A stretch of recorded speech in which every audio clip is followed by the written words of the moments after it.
Welcome to Eminence learning hub. आज के session में हम सीखेंगे बिजनेस ऑर्डर प्रोसेसिंग फीचर को टैली प्राइम में कैसे यूज किया जाता है। परचेज ऑर्डर एक कमर्शियल लीगल डॉक्यूमेंट होता है जो बायर और सेलर की सहमति से तैयार किया जाता है। बहुत से ऑर्गेनाइजेशन माल को खरीदने से पहले परचेज ऑर्डर बनवाते हैं जिसे POB कहा जाता है, जिसमें खरीदे जाने वाले माल की सभी शर्तें पहले ही तय कर ली जाती हैं, जैसे कि माल की क्वांटिटी, रेट्स, डिलीवरी डेट और डिलीवरी लोकेशन, परचेस रिटर्न और पेमेंट मोड एक्सेट्रा।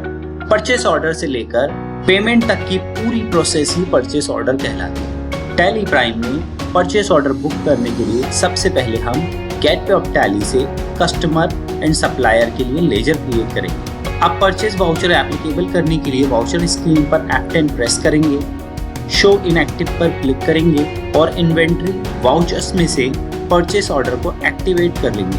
अब सप्लायर सेलेक्ट करेंगे, ऑर्डर नंबर एंटर करने के बाद आइटम डिटेल्स एंटर करेंगे। अगर आइटम के लिए लेजर क्रिएट नहीं किए हैं तो यहीं से Alt+C प्रेस करेंगे और स्क्रीन पर ही हम आइटम क्रिएट कर सकते हैं।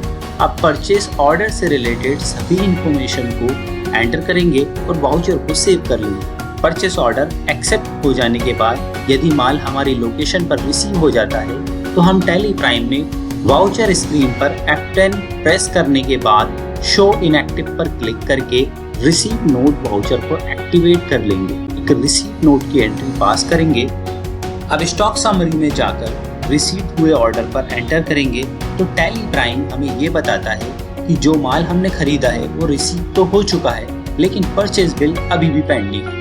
अब हमें रिसीव हुए माल में से यदि किसी आइटम को रिटर्न करना है तो हम रिजेक्शन आउट फीचर का यूज करेंगे। इसके लिए दोबारा से F10 प्रेस करेंगे, शो इनएक्टिव पर क्लिक करेंगे और रिजेक्शन आउट को इनेबल कर लेंगे। Supplier name, item name, tracking number, order number enter करने के बाद जिस भी आइटम को हमें वापस करना है उसे सिलेक्ट करेंगे और रिकॉर्ड को सेव कर लेंगे। सभी क्लियरेंस होने के बाद रिसीव किए हुए सेम ऑर्डर नंबर पर सप्लायर द्वारा भेजे हुए सेल्स इनवॉइस की एंट्री हम परचेज वाउचर में रिकॉर्ड कर लेंगे और F5 प्रेस करके पेमेंट वाउचर के थ्रू रिलेटेड ट्रांजैक्शन का पेमेंट कर देंगे।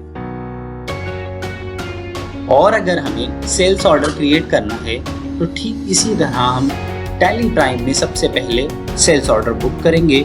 सेल्स ऑर्डर को एक्टिवेट करने के लिए वाउचर स्क्रीन पर F10 प्रेस करेंगे और सेल्स ऑर्डर इनेबल कर लेंगे। अब party name, order number and item detail enter करेंगे और रिकॉर्ड को सेव कर लेंगे।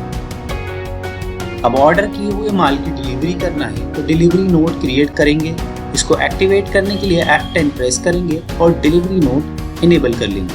अब same item and order number enter करके एंट्री पास कर देंगे। अब यदि डिलीवर किए हुए माल में से कोई आइटम वापस आता है, रिजेक्शन नोट फीचर का यूज करने के लिए F10 प्रेस करेंगे और रिजेक्शन इन फीचर को इनेबल करेंगे और order number and item details enter करने के बाद रिकॉर्ड को सेव कर लेंगे। सभी क्लियरेंस होने के बाद F8 प्रेस करके सेम ऑर्डर नंबर पर फाइनल सेल्स इनवॉइस क्रिएट कर लेंगे। अब F6 प्रेस करके कस्टमर द्वारा प्राप्त हुए अमाउंट को रिसीव वाउचर में रिकॉर्ड कर लेंगे। स्टॉक को वेरीफाई करने के लिए हम स्टॉक समरी में जाकर अवेलेबल स्टॉक को चेक कर सकते हैं। आशा करता हूँ ये वीडियो आपको पसंद आया होगा और थोड़ा भी इंफॉर्मेटिव अगर आपको लगा है तो सब्सक्राइब करें, लाइक करें और अपने दोस्तों के साथ शेयर करें।